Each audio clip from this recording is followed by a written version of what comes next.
막시와 셀리 66. 어떤 사람의 친오빠가 의경 시절에 겪었던 일이에요. 어떤 산에 변사자가 나왔다고 해서 그 오빠는 그 사체를 수습하러 나가게 되었죠. 그런데 그 사체는 끔찍하게도 목을 매달아 죽어 있었어요. 아, 어쩌다 저렇게 돌아가셨지? 생각하면서 그 사체를 빤히 보고 있는데 갑자기 그 사체가 실눈을 살짝 뜨더니 나 아직 안 죽음 이러는 거예요.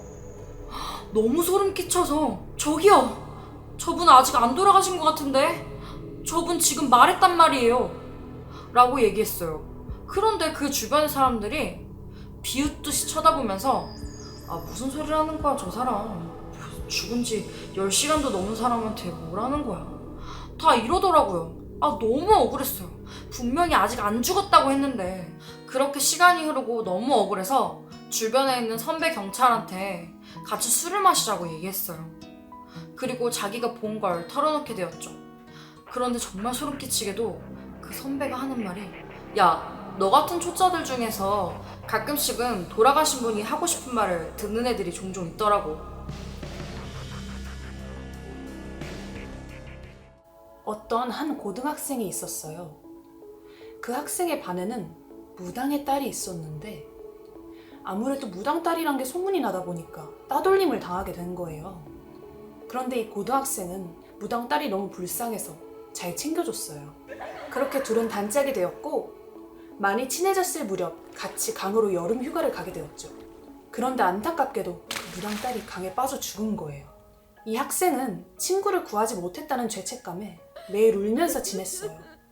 그러다가 친구 어머니한테 찾아가서 용서를 빌어야겠다. 그러면 내 마음이 더 편해질지도 몰라 하고 친구의 엄마인 무당을 찾아갔죠. 아줌마 어떡해요. 제가 못 구해서 그래요. 정말 죄송해요. 그러자 아주머니는 너무 쿨하게 괜찮아, 신경 쓰지 마. 집 팔자가 그런데 어쩌겠어. 네 잘못 아니야. 그 말을 들은 학생은 마음이 편안해졌어요. 그렇게 아주머니와 둘이 이런저런 얘기를 나누며 시간을 보내던 중 아주머니께서 과일 좀 깎아줄까? 기다려봐 하고 사과를 깎으러 가셨죠.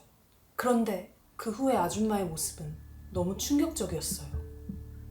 사과를 깎다가 무언가에 빙의 된 듯이 얘 나 죽을 때 아무것도 안 해줬는데 뭐가 예쁘다고 사과를 깎아줘? 라는 거예요. 아무래도 친구가 빙의 된 모양이었어요.